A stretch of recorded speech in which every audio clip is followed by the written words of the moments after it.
Some of the hardest problems in the world exist far above the planet. Our job? To launch the smartest solutions, to protect our satellites, clean up our clutter, to propel breakthroughs in propulsion, to learn more about our place in the universe, to outpace emerging threats. Every day, the Aerospace Corporation uses the latest technologies to ensure our nation's safety and leadership in space. Hi, and welcome back to the Space Policy Show. I'm your host, Rebecca Rose. Today's episode is on inspiring for a more secure world. Watch Dr. Angie Bukley of Aerospace's Center for Space Policy and Strategy talk to Cynda Collins Arsenault, president and co-founder of Secure World Foundation, about her vision for the peaceful uses of outer space and the current work of SWF, as well as her work empowering women. Over to Angie to get us started. Thanks, Rebecca, for that introduction. We appreciate it. We're really lucky today to have Cynda Collins Arsenault with us from the Secure World Foundation. Welcome, Cynda. Thank you, Angie. It is such an honor and a pleasure to be here with you today. We're delighted to have you. So, one of the things I've thought about a lot is what was your motivation for establishing the Secure World Foundation? It's a good question. And a lot of it was very serendipity. So when my husband, he's been very successful in business. And when he finally decided that, yes, we really had enough money that didn't have to go back into the business and we could start to do something with it, I spent several years trying to figure out what to do with it. And I did a lot of research. Our common passion is how do we get to a more secure world, a more peaceful world, and looking at what security really is. How do we, how do we create a place that everyone can live to their fullest potential? And so I did a lot of research. Psychology, philosophy, philanthropy, social change, and came up with several kind of guidelines. And one was to look to the future and following Buckminster Fuller's comments that it was easier to create the positive than to undo the negative. And also change happens most often when a better idea comes along. And so kind of holding those ideas, I received 2 emails in the same day, one from a Canadian ambassador and one from a NASA scientist talking about space and how important it was in our lives and getting more important every day. And yet we hadn't figured out how are we going to do this and what could we learn from our experiences here on Earth. So it just kind of fit all the criteria. And that was 20 years ago now, but it seemed like a lot of people were not looking at this, and it was something that a relatively small foundation could focus on. Wow. It's a great story. It does sound like a lot of things came together at the same time and led to the establishment of this organization, which has really, really, really made a mark in the space enterprise. You've really done a great job of attracting and retaining what I would call superstar level people on your staff. What do you think is their motivation for working with Secure World, and what do you do to keep them motivated? Well, you're right. They are superstars. And just, I am so grateful and feel so lucky to have the staff that we do have. I always say how Tuesday mornings are just one of my favorite times. I get up early, I get my cup of coffee, and then I read the weekly notes before our staff meeting. And I'm always just so amazed at how much they get done and the thoughtfulness and the just the energy that goes into the work and how it builds on itself every single week. I think as far as motivation, each of them brings their own motivation. And what we've tried to do is to create a space that allows them to really find their particular path and their value add and bring that to the organization. We've come up with some really good values and cultures that didn't so much come from the top down, but came from the staff as we evolved and worked on how to work together and what we do.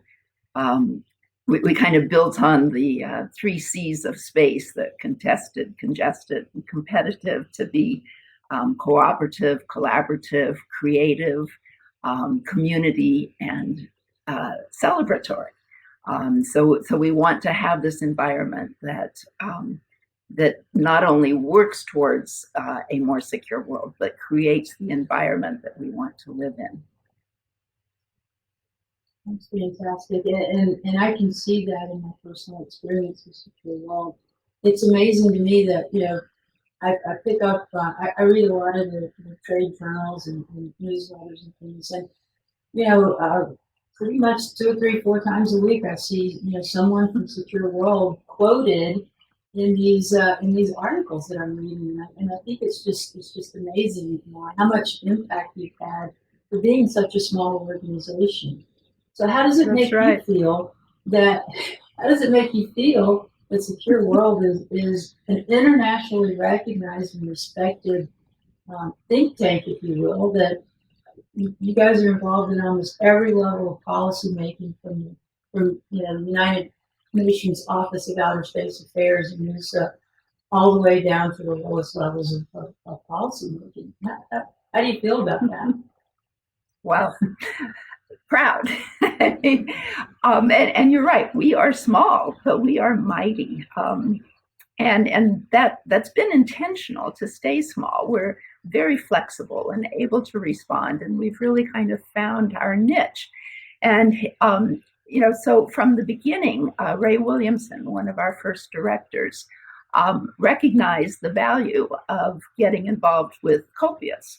And, you know, we became permanent observers there, and finding that by holding events on this side, by bringing together a variety of stakeholders that weren't originally a part of the conversation, that we can have influence on that. And so opening up the doors, bringing in a more global perspective to a lot of different places. We became involved with the IAC, the International Astronautical Congress, and they did not have a space security committee at the time. So part of our approach has been to recognize that we need to have a very intersectional approach to space and involving all the stakeholders. So commercial, government, scientists, the military. They were not all thinking about this. And so as we've entered various spaces to try to bring the other perspective into it also. And yeah, it seems to be working. Indeed, it does. You mentioned some of the stakeholders that have been on the side for a while. Can you talk about who some of those stakeholders are? Can you work with NGOs, non-governmental organizations as well? Yes, all of them. I mean, everybody is impacted by space. And so, you know, for example, UNIDIR holds these space security conferences every year. And what we've tried to do, as we've been a part of that, is to bring in the other voices. So the ITU had not been there before. Commercial space had not been a part of these conversations. Governments, well, they were a part of the conversation, but a lot of times the division between the Conference on Disarmament, which is looking at space security, if they could find an agenda, and the Committee on the Peaceful Use of Outer Space weren't always talking to each other and seeing how it's all connected. And so bringing those perspectives to places, the Space Symposium, which used to be called the National Space Symposium, part of what we tried to do was say, well, this is a global conversation. And they've since now just started the Space Symposium and have brought in many more voices to that event. So yeah, wherever we go, we try to make sure that the other voices that haven't always been there. Developing countries is another very important one that, so many countries now have satellites, and how they're used for benefit in those countries. How do we improve those systems? So making sure that they're at the table too. Great, and that makes me think in terms of how satellites are used, especially by new entrants, is the establishment of norms of behavior in space. And I know that Secure World is deeply involved in that. So can you talk a little bit about that? Yeah, it's such a big subject, as you know. But so the converse part. Right. So, one of the things we found, because we are flexible, and I think we can be that neutral party that can bring various people to the table.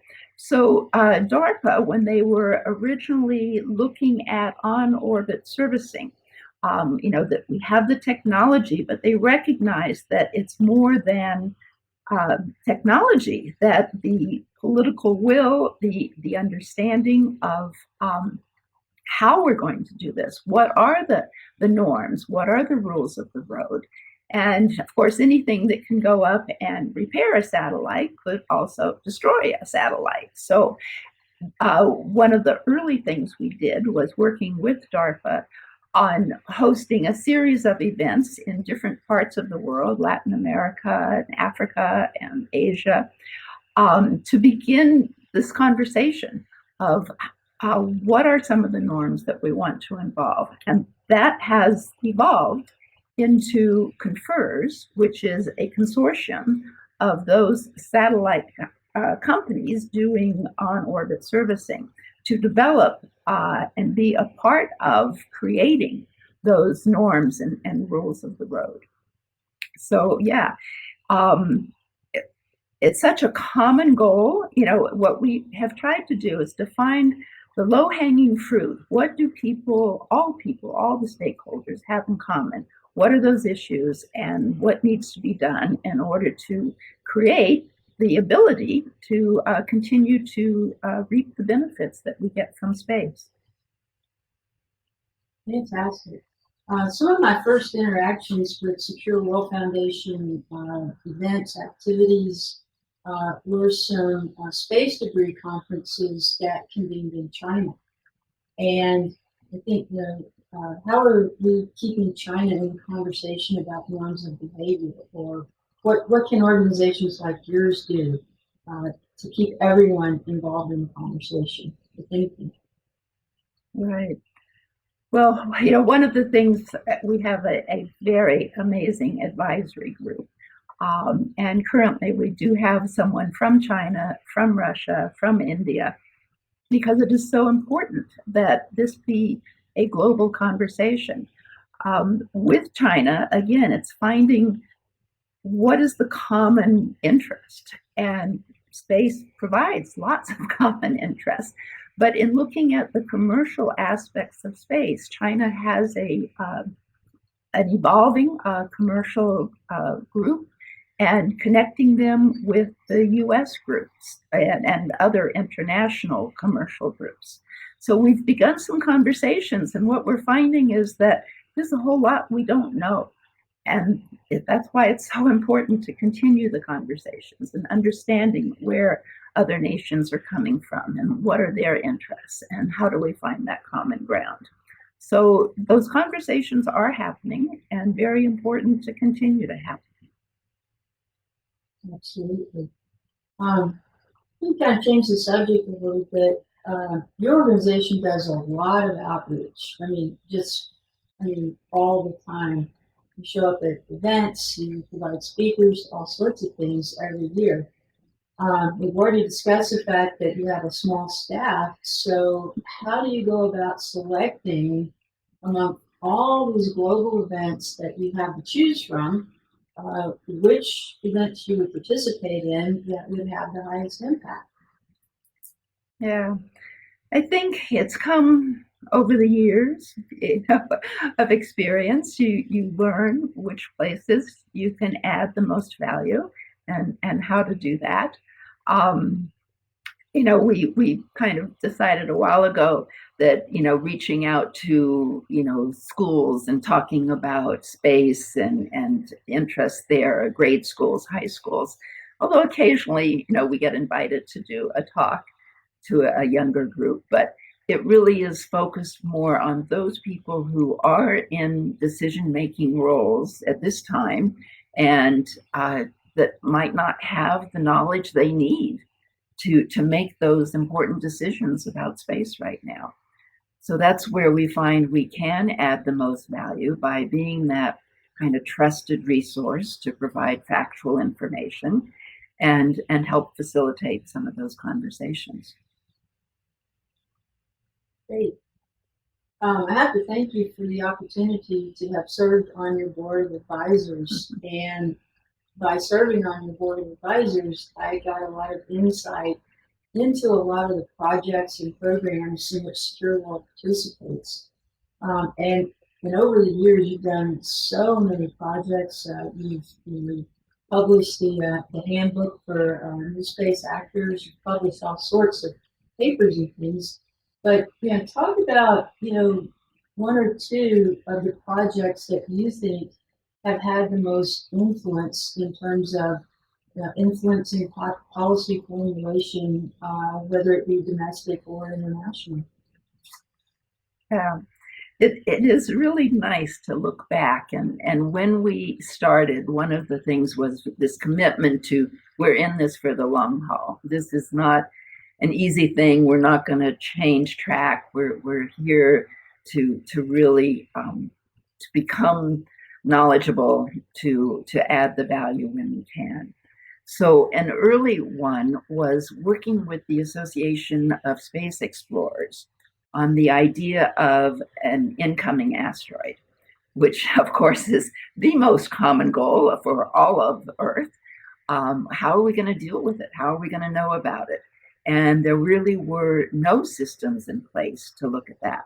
So after 3 years of holding some conferences globally, developed some papers which were presented to the COPIUS Science and Technical Group, passed that, then went to the full COPIUS and passed that, and then went to the General Assembly and passed that. So in remarkably small amount of time for how the UN operates. There are now 2 new entities to begin to look at this. One looks at how the world can share information, because the more information you have about potential incoming asteroids, the better off you are, the more advanced knowledge you will have.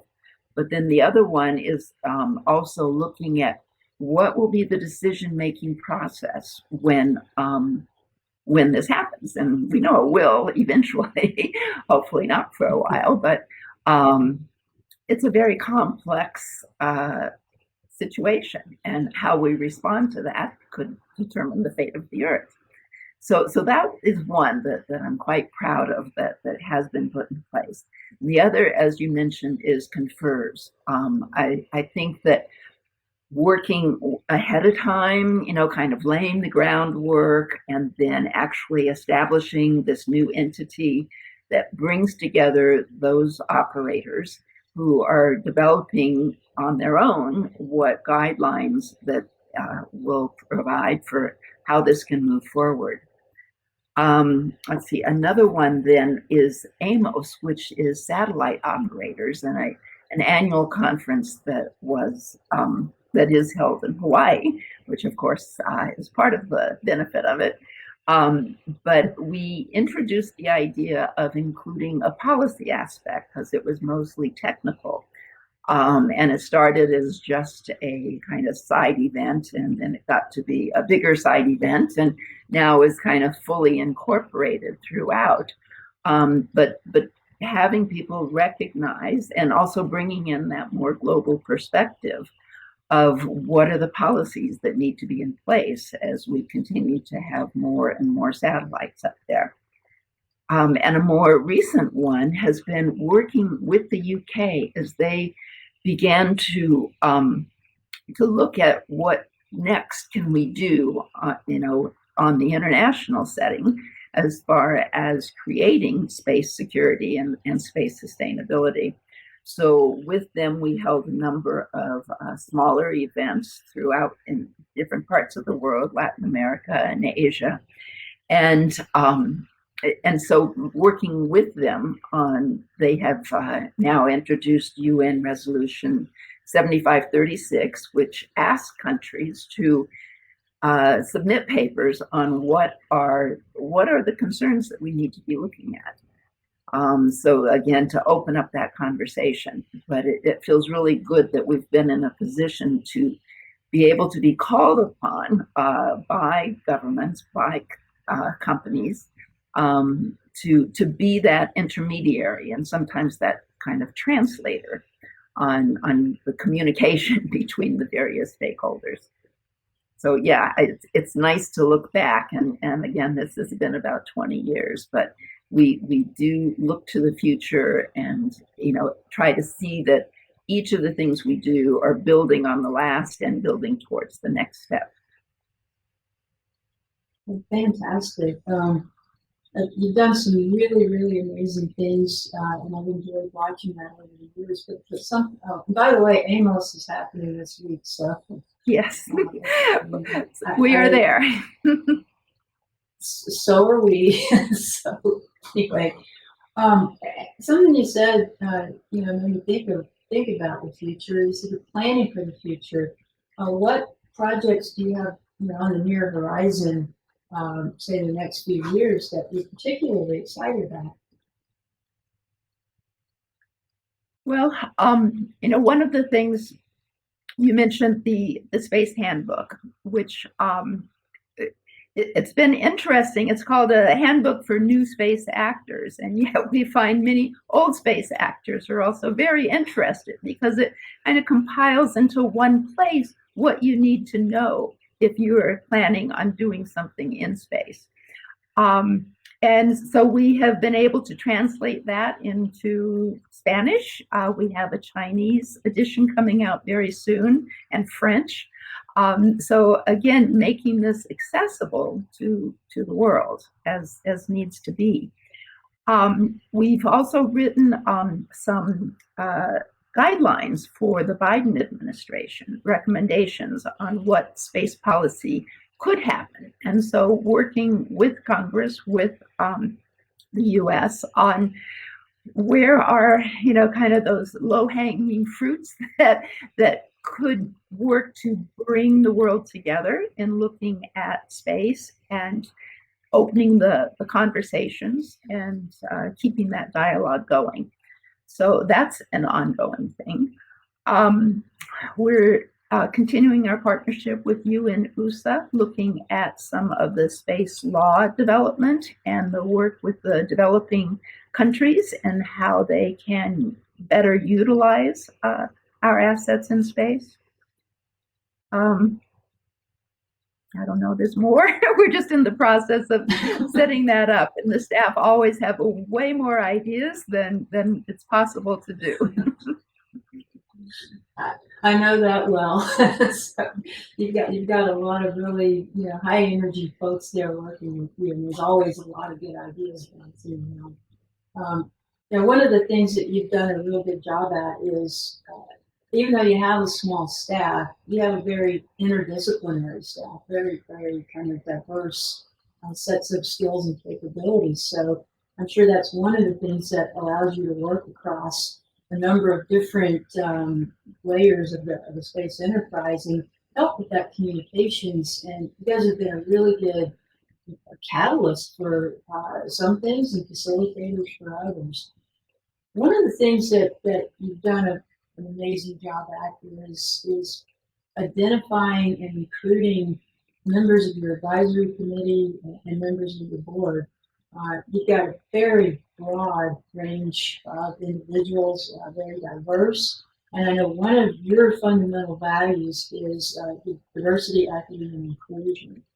And especially when it comes to empowering women. I've really, really, really been impressed with how you've managed to maintain such a really healthy balance in terms of DEI among the board members, your advisors, your employees, and all the people you work with. So I'd like to hear more about the things you're doing along the lines of empowering women. So back when I was doing all that research on what can we do, how can we do it, how can we have an impact, the other big aha moment I had was I was studying the leadership qualities that are needed in this very complex world today. And as I went through the list of stuff of communication skills, relationship building, recognizing and being able to handle complexity, I thought, these are all what we consider the feminine qualities, and they have been devalued in our culture, and that we have been basically a male-created world. And if you look at us as a species, it served us, the strength, the domination, the linear focus. We have not only survived, but we're heading over a cliff if we don't also utilize that other 50% of a new way, a different way of looking at things, of looking at the nurturing, the long-term vision, the future, the protection of our children, and the communication and collaboration skills that women have often developed. And so, back 50 years ago, working on a psychology and sociology major, we learned many years ago the value of diversity and diverse opinions and thoughts, and that's how you get new ideas and better ideas. Like Einstein said, you can't solve the problems with the same mindset that made them. And the world has a lot of problems right now, and we need everybody to come on board. And it's how they work together. They've done some studies that group intelligence is higher than individual intelligence, and with men, the group intelligence, and with women, but the highest intelligence comes in groups that are 50% women and 50% men. And so having that collective intelligence is critical. And then again, as we look at space, is a global issue, and we are all stakeholders of it. And so utilizing a diverse perspective, and we can look and learn from the history of Earth. What have we done well? What can we do better? How can we do that? And bringing in the different perspectives, both culturally and nationalities, will yield better results. So, I'm so proud of our advisory board and proud of our staff that we have that. It's an important value. And, one of the things that our staff has said, they don't want to be on any panels, all male panels. And so they always are bringing forward and recommending, good women who can also cover the subject matter. So I think it's where we're headed. It's part of how we will evolve. And I feel lucky that we've had this opportunity to be, to gather such excellent people. And I know what you're talking about, particularly about panel participation. And I can't tell you how many times I've either been on a panel or moderated a panel where I was the only female almost in the room. And it's really refreshing lately to see more women getting involved in the space enterprise. seeing more of them in leadership positions. I know that Aerospace is working really hard to give everybody opportunities.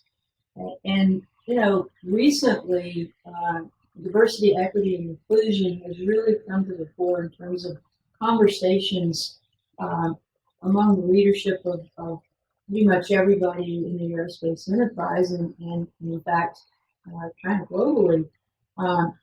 It's a really important thing, and I think we should work to increase our diversity to the point that we can.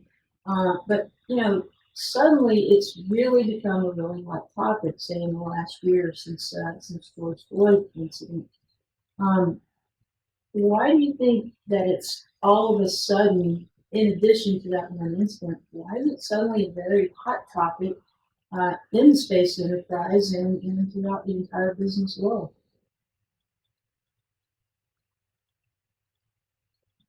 Yeah, I don't know, because we have known this for a long time.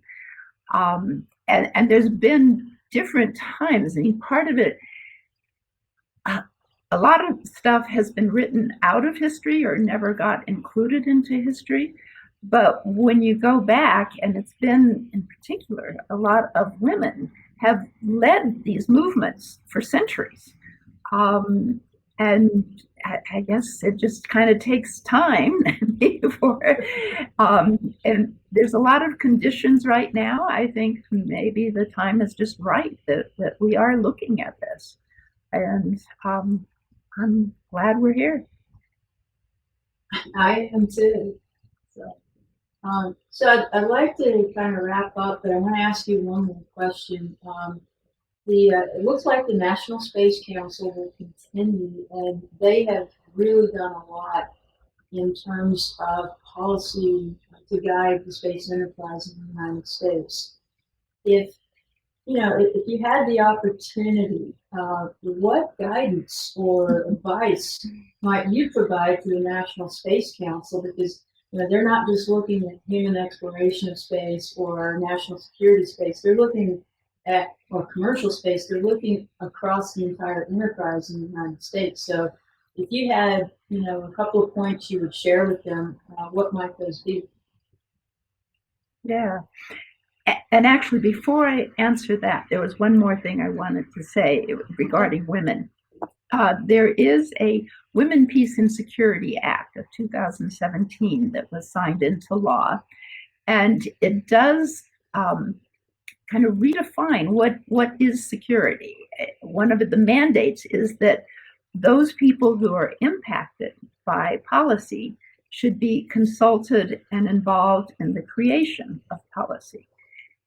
Which is such a novel idea, but it's like it makes so much sense. And so women have been leaders in this, for decades now, in getting both a UN resolution and then a US law on this.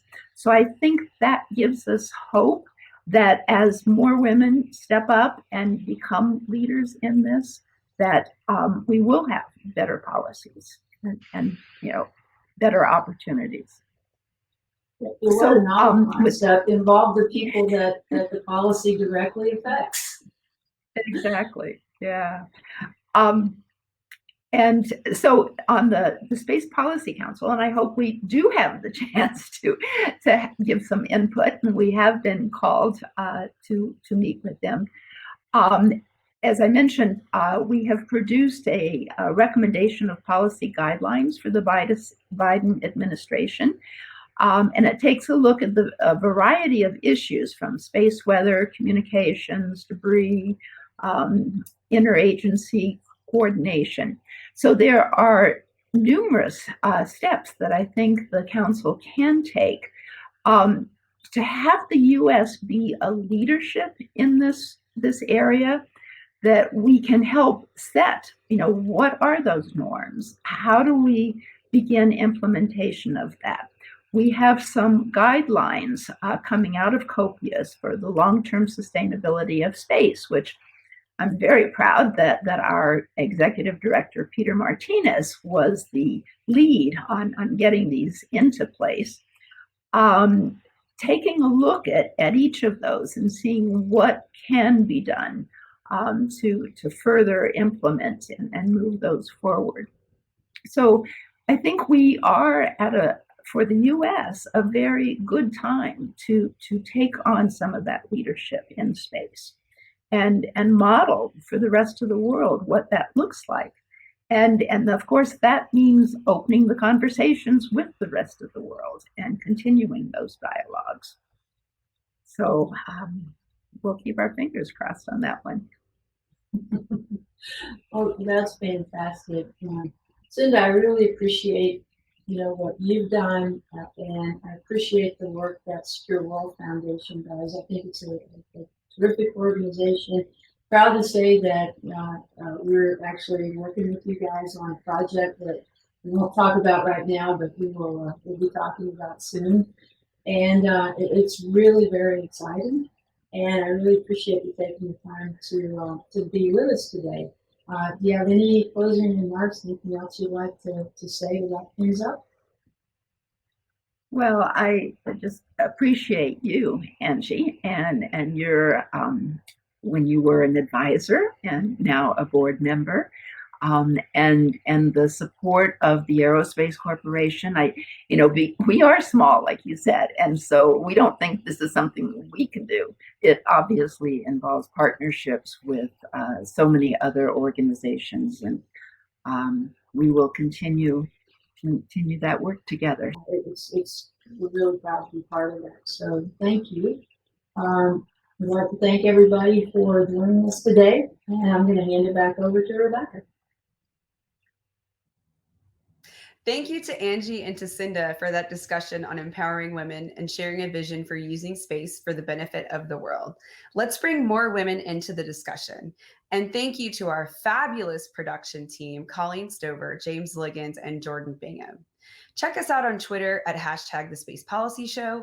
You can also sign up for our latest news and alerts at aerospace.org/policy.